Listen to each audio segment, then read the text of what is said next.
Hello, I'm Anindita Roy, student of Mass Communication and Journalism, Tejpur University, having roll number MCM 21033.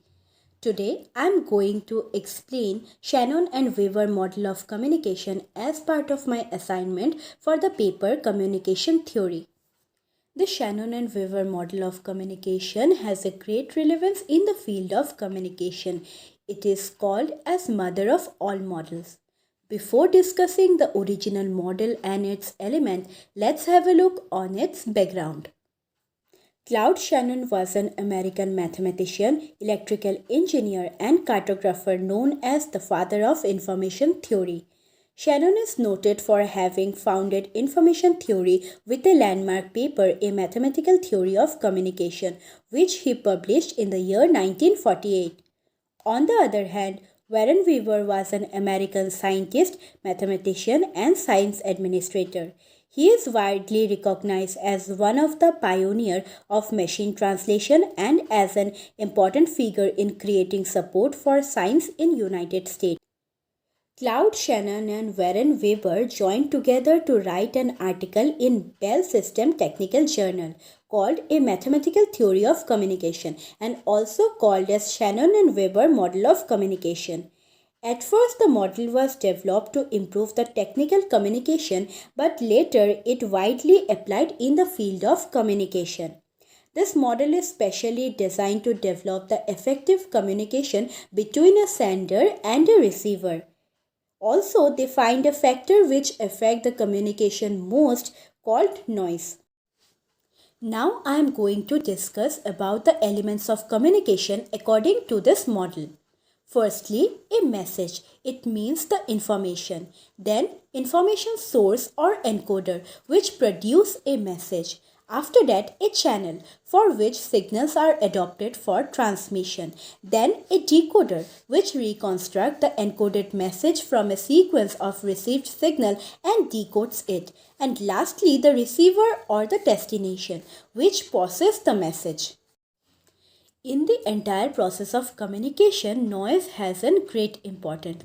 Noise is regarded as a prior element of communication, which may be occur in three levels. Level 1, technical problem, which occur because of technical difficulties in transmitting message. Level 2, semantic problem, which occur because of misinterpretation of the meaning of the message. And level 3, problem regarding the effectiveness of the message. It means the message may not have that effect on the receiver as desired by the sender. One of the key goals of people who use this theory is to identify the cause of the noise and try to minimize them to improve the quality of the message. Feedback is also an important aspect of this model, but it was not originally proposed by Shannon and Weber. It is basically a response to criticism of the linear nature of approach. Like feedback, channel capacity, redundancy, idea correspondence are also later added as the element of this model.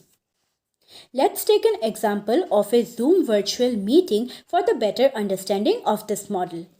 The lecturer conducts online classes through the Zoom virtual meeting platform. However, a student can't hear the lecture properly due to raining sound.